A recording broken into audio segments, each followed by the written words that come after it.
Despite being a major landmark in Toriyama's handling of serious villains, Piccolo Daimao tends to get overlooked in discussions of Dragon Ball's greatest villains, compared to Frieza, Cell, and, when including material beyond Toriyama's works, perhaps Baby too, or viewed mainly as just a prelude to his more complex reincarnation.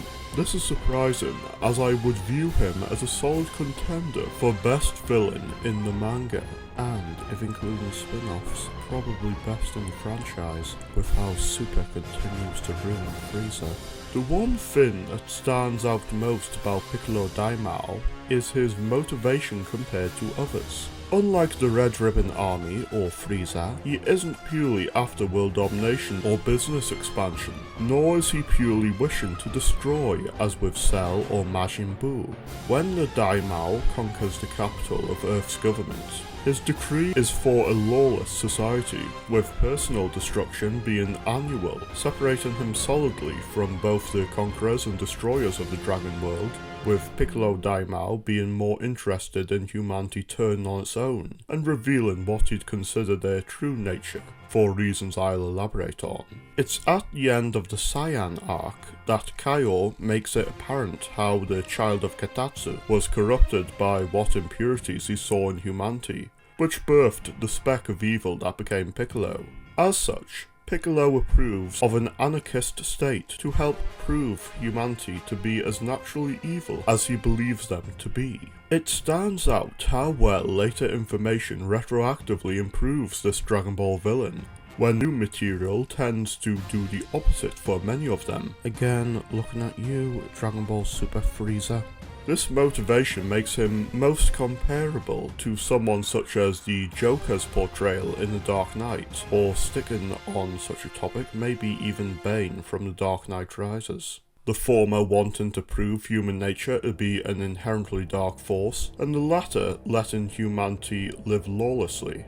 This view on human nature also ties him into Dragon Ball's wider cultural themes, tied into both its domestic Japanese culture and that of Chinese beliefs, rooted in its Shioshi parody origins and constant martial arts focus. Taoism does not view humans as inherently good or evil, whereas Ruxia scholars either affirm or contest Monzhi's notion that man's nature is that of goodness. In other words, Piccolo Daimao acts as one contesting Monzhi in this classic philosophical debate, and this tie into his motivation makes itself apparent, with Kami's own pessimistic views on humanity from his experiences, before acknowledging that perhaps the right situation can display the innate good of humanity, as well as Piccolo's character arc after his reincarnation being very much in line with Hisunsu's view of human nature.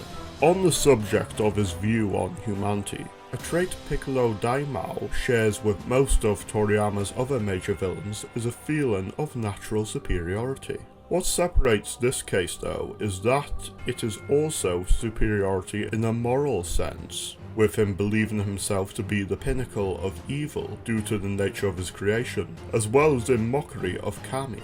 Speaking of Piccolo's other half, his acknowledgement of Kami not intervening with his plans due to their lifelink also feeds into his affirmation that ideals of goodness and justice cannot overcome evil. Another aspect in which Piccolo Daimao shines compared to Toriyama's other villains is in his efficiency and competency. Piccolo's other motivation, made clear both before and after conquering King Castle, is that of his desire to purge the world of martial artists, out of fear of the Mafuba. This is a more grounded approach than the arrogant actions of others such as Frieza or Cell, bringing about their own demise through either toying with their opponent too long, or not taking a full measure towards their fears, as with Frieza believing keeping Vegeta alive would be beneficial. This approach of trying to remove his opposition also makes Piccolo Daimao a threat more rooted in real-world pursuits of power, in which defanning one's opponents and potential threats tends to be a common tactic. Take the restrictions on many forms of protection and livelihood within the Soviet Union, for instance. There was also his destruction of Shenlong's physical avatar, after his wish that assured none could make a wish to his disadvantage in the future. Though no other villain was put in a situation where destroying Shenlong or Porunga's body would help their motives, it is arguable if they would take such an effective measure, if so. Overall, Piccolo Daimao utilizes traits common in Dragon Ball villains, with enough difference in motives and with great enough competency to stand as a contender as the greatest villain in the franchise. If liking this type of video, leaving a like and subscribing would be appreciated if you want to see more of this type of content at a quicker rate. On the subject of Dragon Ball's villains, there will also be a future video comparing two villains in the franchise outside of Toriyama's original manga.